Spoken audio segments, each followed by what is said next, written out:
people have this ability to sort of create their own worlds online, it gives a lot more opportunity to different people, and now people have more role models and more people to aspire to, more people to watch than just who you saw on the silver screen.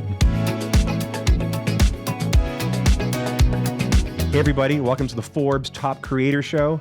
I'm Forbes editor Steve Bertoni, here today with creator, fashionista. Is it fashionista? I don't think. Is that called guys fashionistas? I'll take a fashionista. Fashionista, top model, Wisdom Kaye. Wisdom, thank you for joining us. Thank you so much. Amazing intro. I need that on my Google thing. When you Google my name, I need that. I'll be your publicist. Yeah, I only messed it up a couple times. Thanks for joining us here and for the photo shoot. This is awesome. Yeah, it's been great.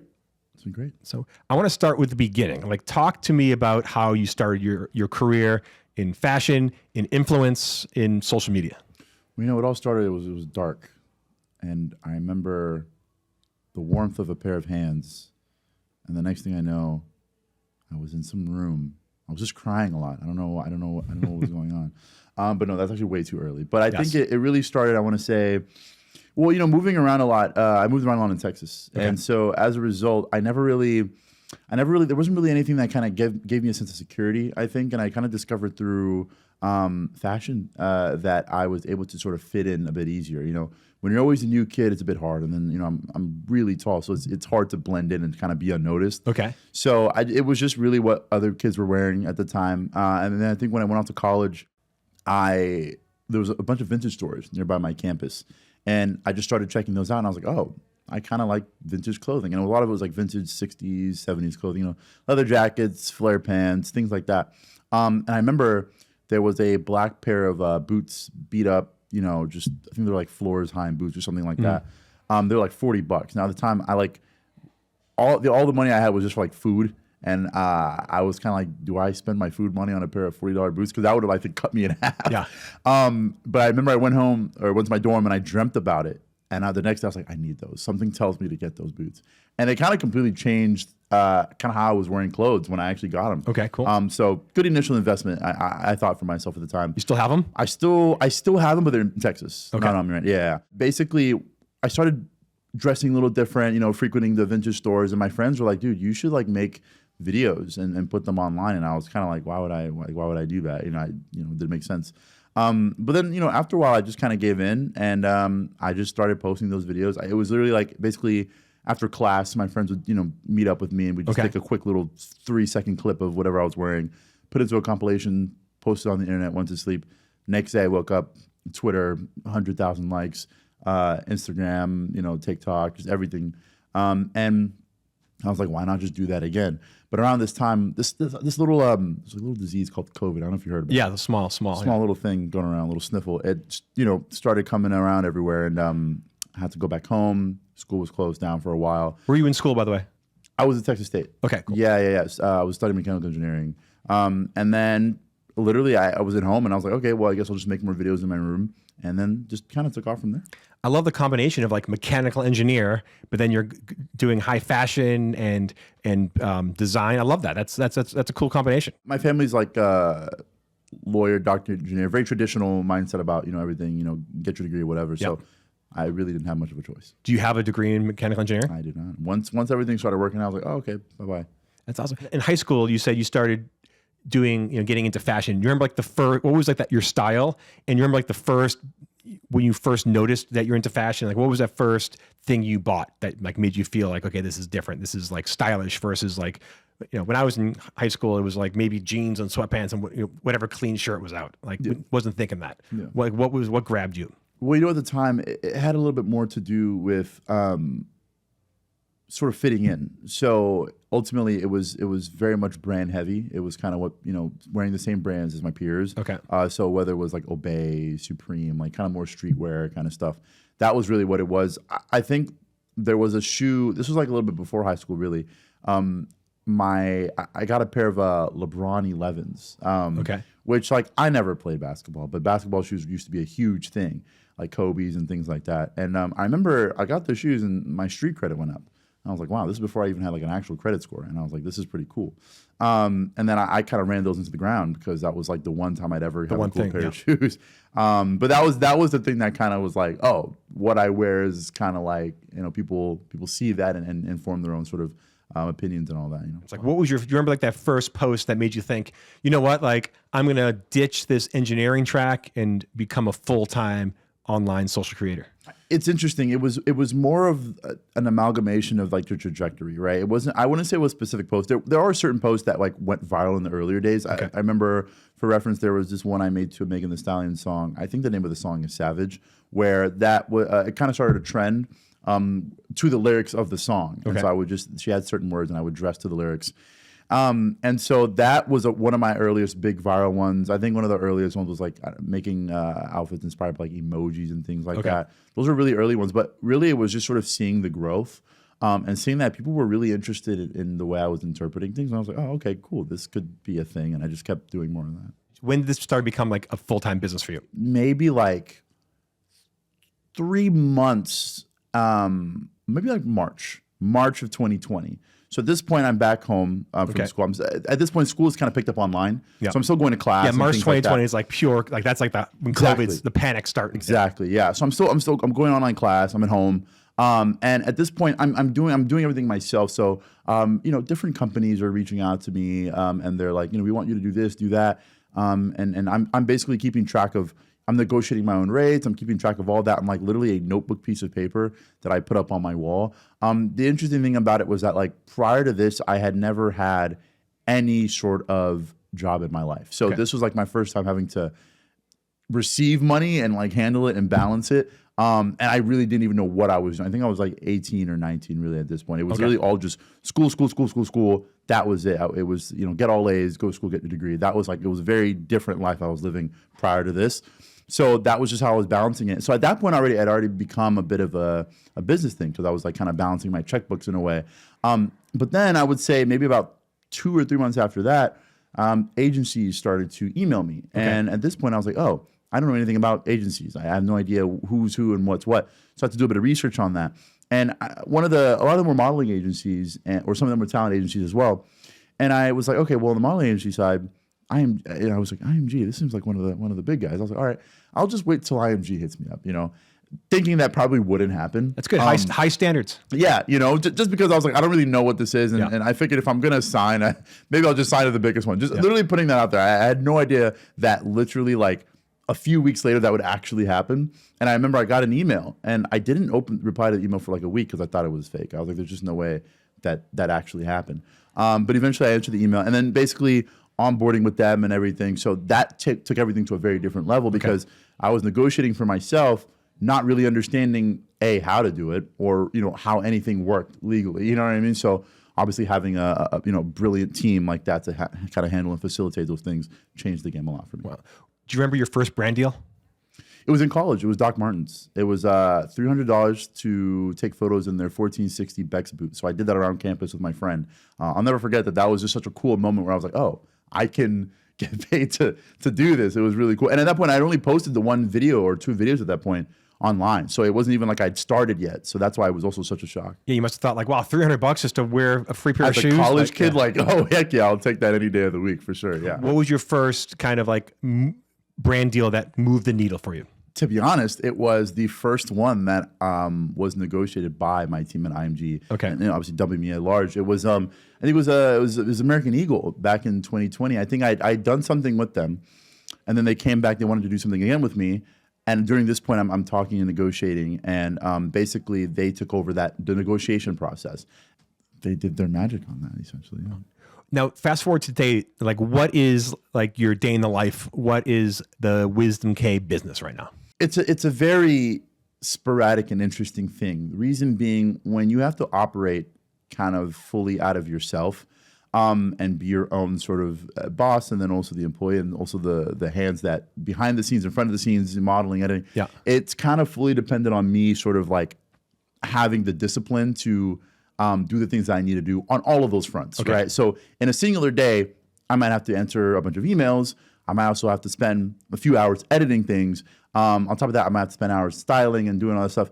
So it's I can't really tell you there is no day to day because it's not like a wake up, do this, and do that, then do that. It's kind of just like what needs to be done, if that makes sense. The one thing I do try to do consistently is every Sunday, I have a note sheet and I have like, obviously different calendars, and I'll make sure that for the following week I've prepared all the things I need to do, because it was one thing I struggled with was I would have 50 things to do, and I would just look at all 50 at the same time, and I'm like, I wouldn't be able to do anything. Yeah, you get I'd overwhelmed. be paralyzed, exactly.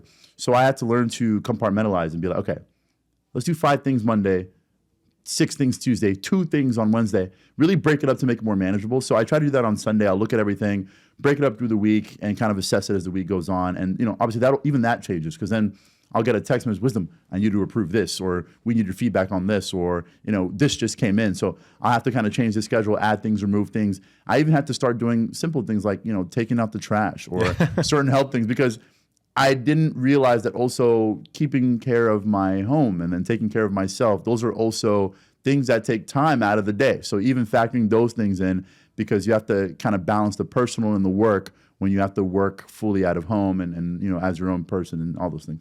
I can tell you have the engineer mind. You have the systems mind for sure. I had to learn that, yeah. How do you come up with ideas for posting? Like, how do you come up with inspiration? And then how do you make content? How do you pull it off?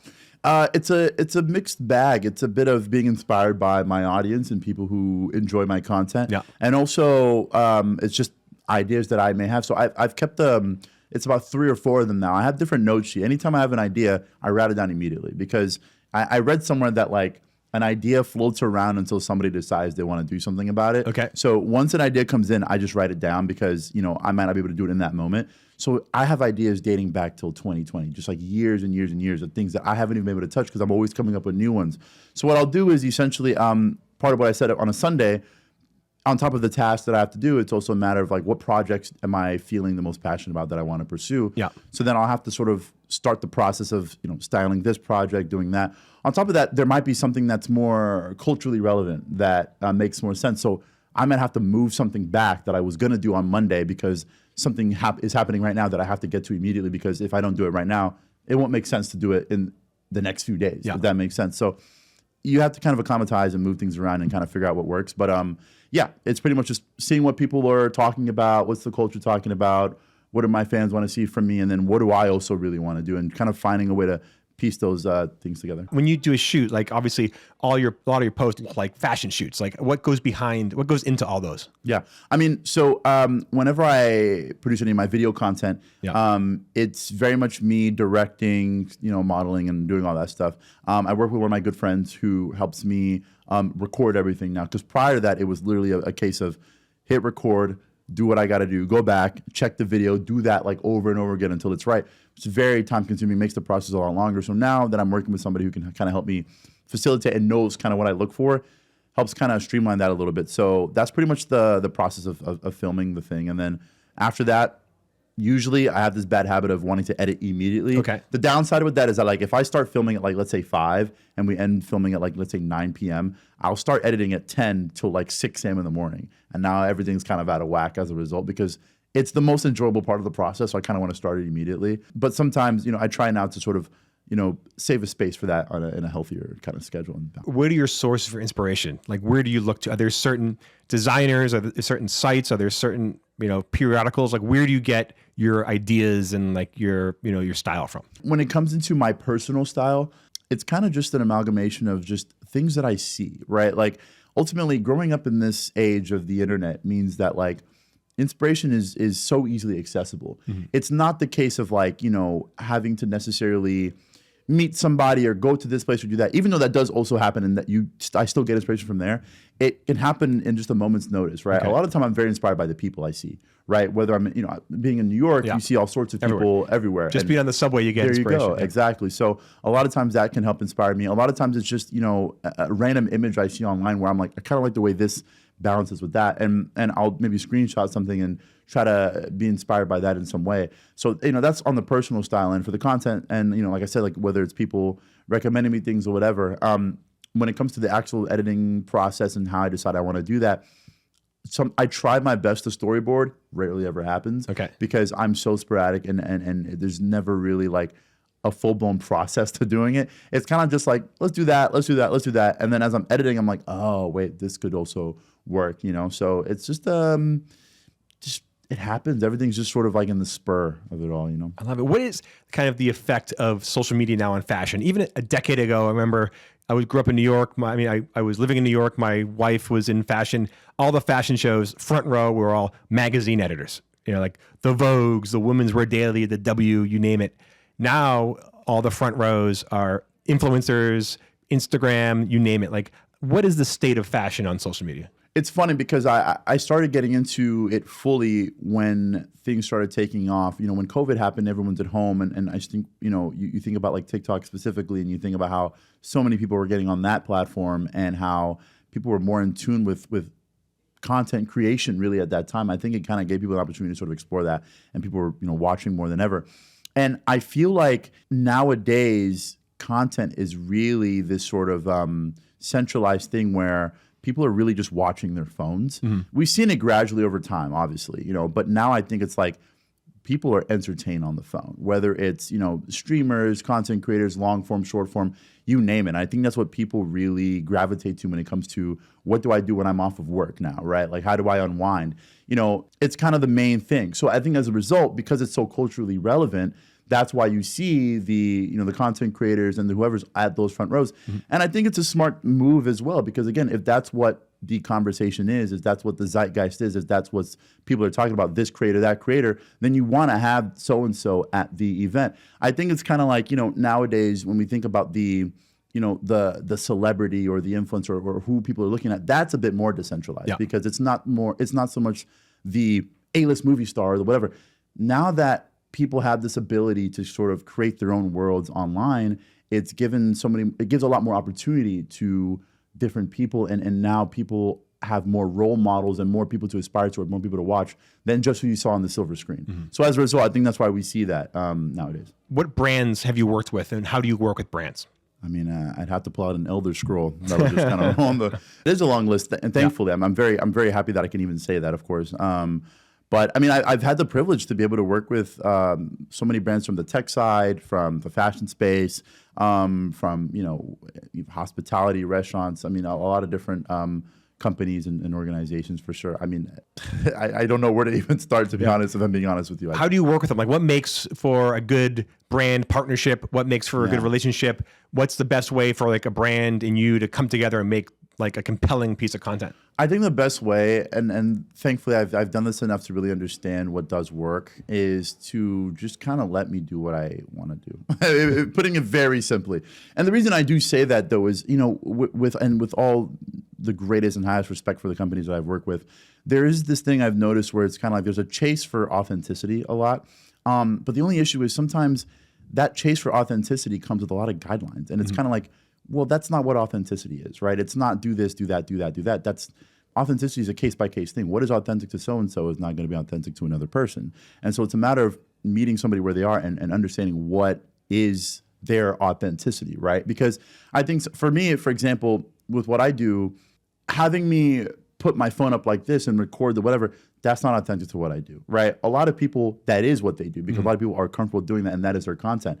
But what I do is not that. So it's kind of a thing where I've had to have those discussions and be like, well, look, I understand that that's kind of what you picture as this version of authenticity, but also that's not really what, like, my audience would see that and be like, that's not, like, what does he do? You know what I mean? Like, they would know, they would see it so quick that that's not me, and they would know. So it's a thing where you have the conversation and you talk to them about what will work, what won't work. But also sometimes a lot of brands are very stringent on what they want. It's a lot more specific. We want to see this specifically.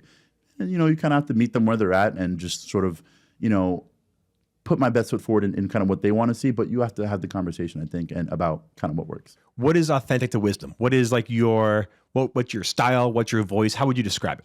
I have about 4 or 5 very specific kinds of videos that I put out.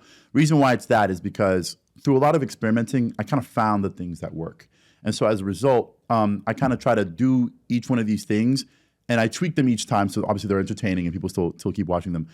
But anything within those worlds, right? So when we start talking about, Wiz, we want you to do something like this or like that, that's kind of exists outside those worlds, it needs to become a thing where, okay, I now have to be able to tweak that in a way that makes sense within what people already expect from me on, within the content that I produce. Mm-hmm. Otherwise, you do kind of run the risk of things feeling very out of place. You know what I mean? It's kind of like, for example, if my content where I style different concepts or style different things, is something that people really like to see, right? Yeah. And then if we start trying to do that, but in a, I don't know, if we start trying to do that in a way that doesn't make a lot of sense to kind of the way I already do it, or trying to take it and put a spin on it that may not really make sense. There's ways you have to, it's very conversational. It's kind of case by case, you know what I mean? And depending on what the conversation is and how people want to see it versus how it really works, it's kind of hard to, elucidate on it because it's very much case by case thing. Okay. You said before you studied engineering. Do you have kind of an analytical mindset with social media? Like, are you a kind of person that is, looking at the trends, looking at metrics, trying to kind of figure out what the algorithm's doing, or is it different? You more just do what you want to do and it's been working? It's a bit of both because I have to balance my own artistic interests with also the algorithmic interests. And the reason why is because I do have a way that I want to do things, that I desire to do things. But I think I learned at some point that given the short form space and how people consume content, it's not always going to perform the best. And obviously I want to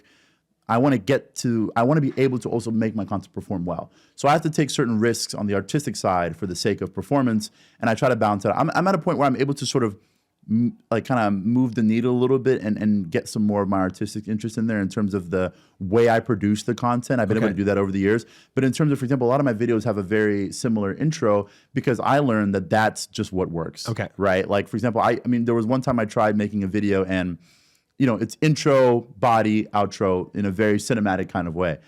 The moment I put it up, I noticed it wasn't performing very well. And it made total sense because if somebody's scrolling and they see it, they don't really know what they're about to get themselves into. So I had to learn very quickly that that's not really going to work in this short form sort of space where it's all driven about, watch time, engagement, things like that. And same thing I always tell people, like, you kind of have to find that balance as well in terms of what you want to pursue and then also what will work. You mentioned, understanding what your audience wants and knowing that. How would you describe your fan base? How would you describe your audience?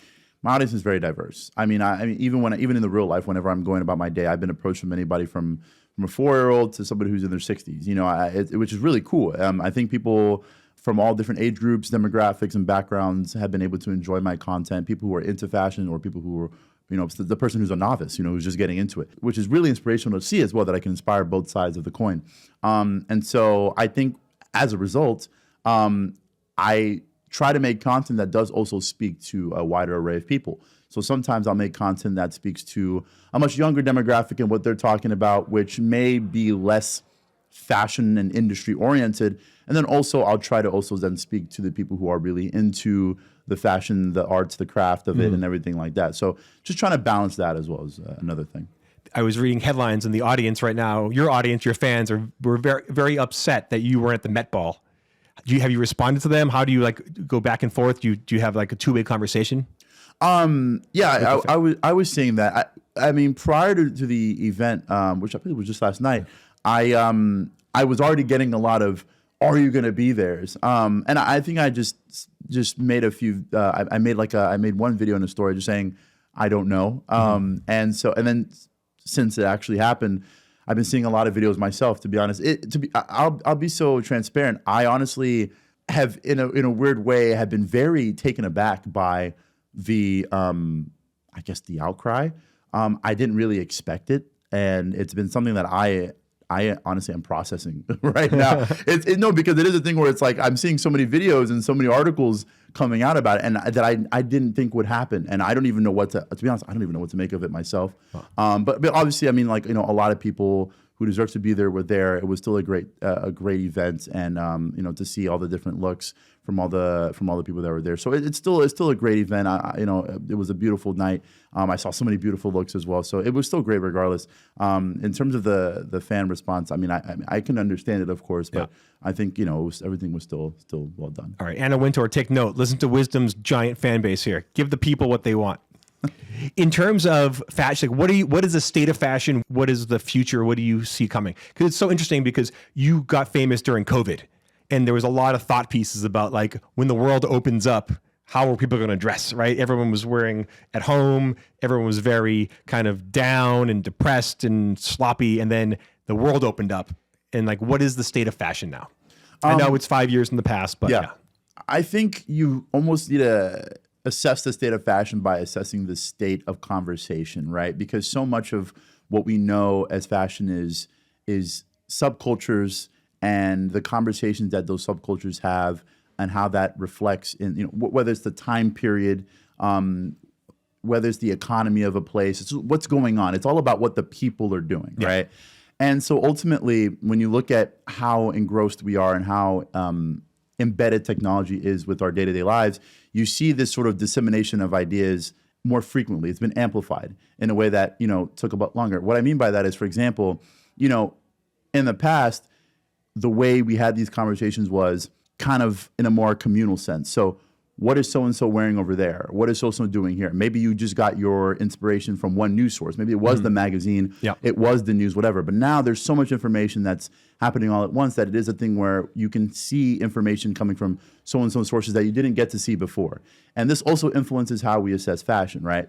Now, somebody can see what somebody in Norway is wearing, or somebody in Bangladesh, or somebody in Texas. And you can see these different subcultures all at once now and pull that inspiration rather immediately. Whereas in the past, it was like, you get the paper, you get the magazine, and you kind of see the trends from what so-and-so is wearing, what this celebrity is doing, and this musician, right? So at the end of the day, I think we have this sort of melting pot of all these ideas kind of existing at the same time, which I think is really cool because ultimately it is the modern representation of that. I think sometimes you have the question of what is the modern style? What do people wear nowadays? But also it's so embedded in technology, right? That is what it is. The modern style, what people are wearing, fashion, is this amalgamation because how have we progressed as society with technology, and it influences everything. So I think it's just literally we're living in this state of it all. Yeah, that's great. That's a great point because for centuries, fashion was controlled by a handful of editors, a handful of designers, but now with the democratization of technology, the people decide what's in fashion. It's not a handful of people in New York City. I think any intelligent and well-informed entity, whether it's a person, a business, whatever, understands that, right? And makes room for that because that is important. You don't want to be left behind. If you don't have your ear to the streets and you understand what's going on and how people are communicating nowadays, it's going to be a thing where you're going to be operating on Internet Explorer. You know what I mean? Do you have any desire to ever have your own brand, your own company, your own line? Yeah, of course. What would that look like? I can't tell you what it looks like. And the reason why I can't is because I'm very focused right now on content. Because I'm very passionate about it, and I'm passionate about how people resonate with it and what it means to people. So that's where I put the majority of my time. Okay. To then focus on the brand at large in terms of, whether it's a magazine or clothing, whatever, I have to take a big step back from that, and I have to have a lot of hands delegate that, which is completely possible and feasible, obviously. But right now, I'm still very focused on that. I think it'll get to a point where I feel like, okay, I can let that go and then start looking at other things. But right now, I am very hands-on with that because I think a lot of people really resonate with it and kind of want to see how that is. So once I think there'll be a time where I can give you an answer on what that looks like. Obviously, I have ideas. Mm-hmm. So many things go in and out all the time. But for the sake of sort of protecting that and even letting that grow and develop to I think it's more of a thing where it'll happen soon. If you were the head of marketing for a major fashion brand right now, how would you go about your business? How would you work with creators? How would you work with the media? What would be like your strategy? I think it's the first thing is to look at how generations now are consuming. The reason why I say this is because technology has accelerated so much that you have to also accelerate your understanding, right? You have to accelerate how you assess different demographics of people, Gen Alpha, Gen Z, Millennials, whatever the case is. Because there's a huge difference even within younger Gen Z and older Gen Z, and then even like Gen Alpha, for example, the language that's being used. Language nowadays, in terms of slang, lingo, whatever, there's a new thing every single day. Yeah. It's consistently, it's exponentially growing. So I think to understand how content is being consumed, what people are watching and what they're looking at is very important. I think nowadays, for example, short form content is huge. Streamers are huge. These sorts of mediums are people are very tapped into. And I think tapping into that audience is very important because again, you can't just put it out on the paper, right? You can't just rely on one celebrity to dictate the whole thing or a small group. It doesn't work that way anymore. It's less centralized. So I would look at what people are doing on the ground. What are people watching? Who are people watching? Why are people watching that? And how long will people watch that for, right? Because just because something's hot now doesn't mean it'll always be hot. So what is the value they're getting out of this, right? If it's a particular person, why? And what is that person doing? And how is that going to continue to, progress as the years come? And then being able to tap in with that in a way that's natural, because I don't just want to go in there and say, hey, you're really cool right now. Here's my thing and do it like this. No.